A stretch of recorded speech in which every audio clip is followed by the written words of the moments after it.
Oi galera, tudo bom? Eu sou a Lili Café, arte educadora do Núcleo Planalto do Lar de Fátima, você já sabe. Tudo bem com você? Tá todo mundo saudável aí na sua casa? A gente tá chegando quase no final da quarentena, a mão limpinha, ainda de máscara, viu? Já já a gente vai poder estar junto. Tô com uma pulga atrás da orelha, né? Estava, porque eu resolvi fazer o vídeo. O que é uma pulga atrás da orelha, tia? Não, a tia não tem pulga, não. É uma expressão popular, isso. Lembra que o Augusto essa semana fez o jogo dos ditados populares? Não foi muito legal? Pois é. Na mesma onda do Augusto, eu venho conversar com você sobre esse tema muito gostoso, os ditados e expressões populares. Hoje nós vamos dar um passeio pelos ditos populares. Ditados, expressões, nomes populares são tesouros da nossa oralidade, da herança cultural de um povo e significam exemplos, bons conselhos expressados com certa dose de humor e ironia. Eles dão um recado, às vezes em forma de parábolas, usando o dialeto regional ou sentido figurado das palavras, comparando as situações. Muita coisa bacana. Hoje a gente vai desvendar a história de certas frases, de certas expressões, certo? Então deixe de 9 horas e deixa logo seu like, seu comentário, se inscreve no canal e vem para mais um Lar de Fátima na web.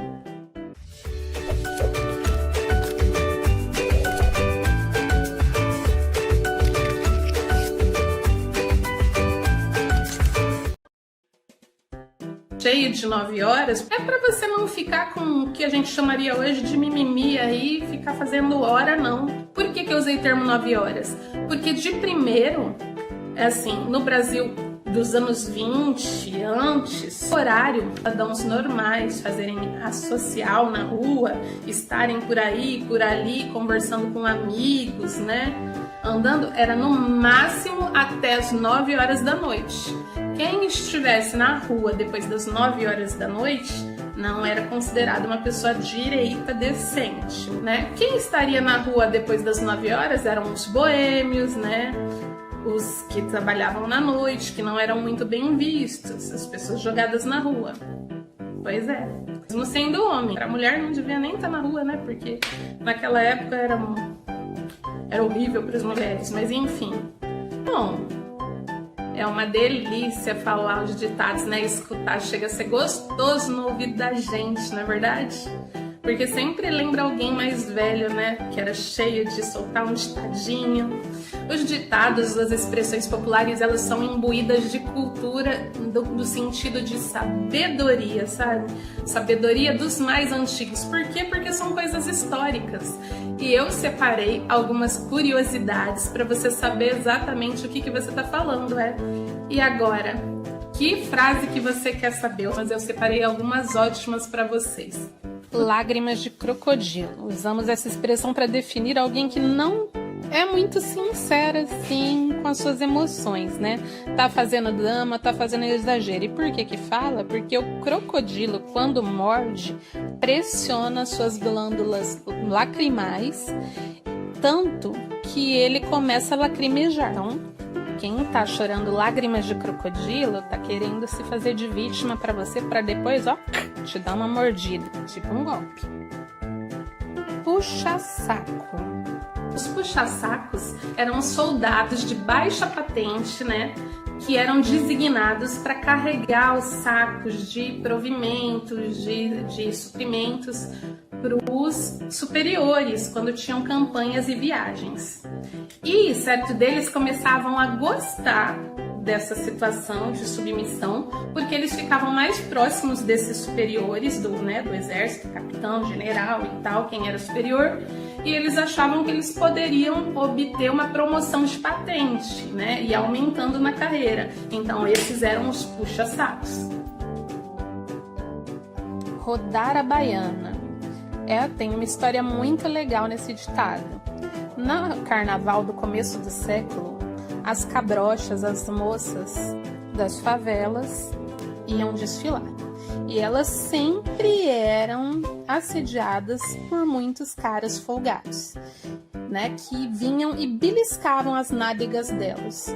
Então, o que acontecia? Os homens das comunidades iam desfilar do lado delas. E para ficar do lado delas, já que eles eram homens, os capoeiras, eles se vestiam de baiana, porque a saia da baiana é bem rodada e escondia o movimento das pernas, para que eles não fossem presos, porque a capoeira era marginalizada. Então, cada vez que um folgado vinha se engraçar com uma moça que estava desfilando, uma baiana, que era um capoeira disfarçado, girava e dava uma pesada no folgado. A partir daí, rodar a baiana significa dar o troco, fazer escândalo, não deixar barato. Rodar a baiana, né? E você já escutou por aí alguma coisa assim que deu tão certo nervoso assim, alguém dizendo pra você e a cobra vai fumar? Sabe por que a cobra ia fumar? Bom, na Segunda Guerra Mundial, um jornalista, né, escreveu uma manchete, fez uma charge dizendo que era mais fácil uma cobra fumar do que o Brasil entrar na guerra, na Segunda Guerra Mundial. Pois bem, o Brasil entrou com apenas 450 homens, mas eles serviram. E, como afronte das forças, né, do exército, o símbolo da FEB era justamente uma cobra com cachimbo na boca, só para afrontar o jornalista, né? Ai, meu Deus, coisa de gente. E o cavalo da chuva, gente? Tirar o cavalo da chuva quer dizer o quê? Quer dizer desistir de algo, né? Por que se falava tirar? Da onde saiu de se tirar o cavalo da chuva? Bom, no Brasil pré-colonial, as pessoas vinham visitar normalmente, a maioria dos lugares eram longe, eram fazendas, um parente para casa do outro, uma visita importante, né? A maioria das pessoas iam a cavalo. Então, quando as pessoas iam, né, visitar, colocavam os cavalos presos na porta dos lugares, sem delonga, ficava ali na porta. Quando o anfitrião, o dono da casa, bem recebia, queria que a visita se hospedasse na casa dele, ele pegava e falava assim: olha, tira o seu cavalo da chuva, quer dizer, recolha o cavalo para o estábulo ou para o lugar onde eles guardavam, para um lugar coberto mais apropriado, porque você vai se demorar aqui, entendeu? Porque provavelmente você vai passar a noite, pousar, pernoitar, enfim. Encher o bucho. Naquela época se falava que encher o bucho não era engordar, nem colocar comida, tá? Encher o bucho era ficar rico, né? Só que o que era o bucho? Porque tem gente que pensa, né? Encher o bucho é comer. O que é encher o bucho? O bucho era um compartimento, no Brasil pré-colonial, das minas de ouro. Então, o que acontecia?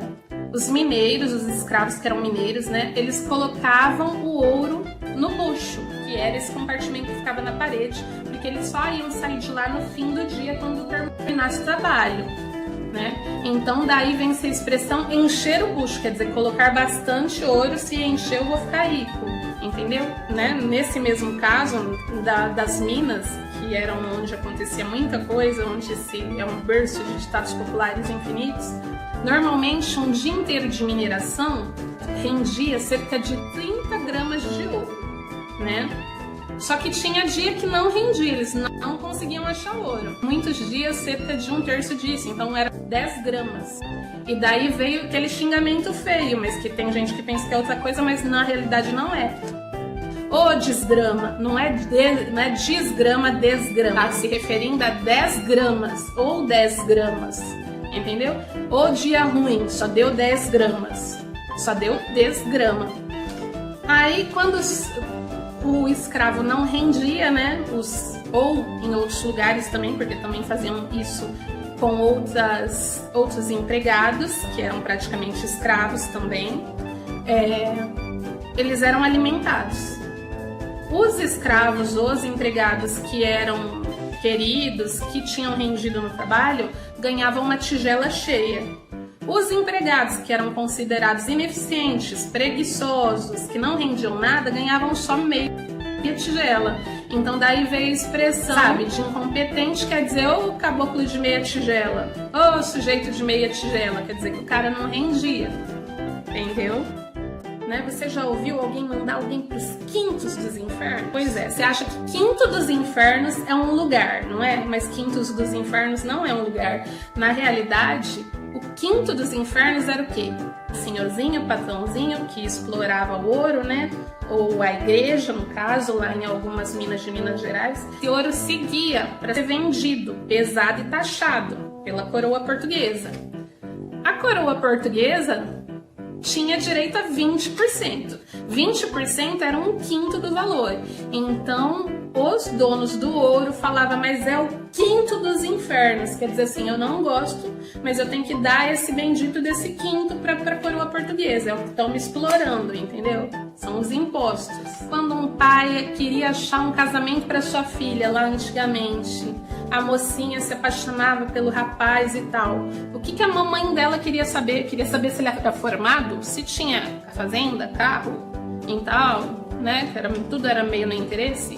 Não, meu bem, eles queriam saber se você tinha eira ou beira. Ou se você era um caboclo sem eira nem beira. Pois é. A eira, que aliás eu já vi várias lá em Santa Catarina, onde eu morei. A eira é um espaço onde se coloca os mantimentos para secar normalmente, onde se faz um procedimento, onde cereais secam. Lá em Santa Catarina era comum colocar café para secar na eira. Então a casa de uma pessoa que não precisava ser rica, mas assim, que tinha alguma posse, que conseguia comprar as coisas ou que tinha um pedaço de terra, tinha que ter uma eira. E beira, o que é beira? Eu vou colocar a foto aí, ó. Beira era aquelas casas enfeitadas que a beiradinha, até hoje tem por aqui em Rio Preto, a beiradinha da casa, do telhado, tinha aquelas arabescos, aquelas coisas de madeira, de gesso bem bonitas. Então, quando se queria dizer que a pessoa era muito pobre, que não tinha condições, se dizia sem eira e nem beira. E também tem algumas coisas muito assim peculiares, né? A gente tem coisas que a gente não vai saber direitinho do que é, mas, por exemplo, coisas regionais tipo oxente, vem de oi gente, né?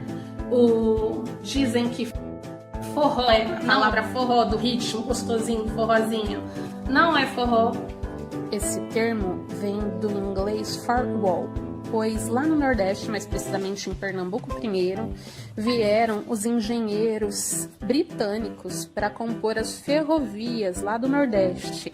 E eles promoviam bailes onde estava escrito, onde eles chamavam for all, quer dizer, bem-vindo todos, para todos.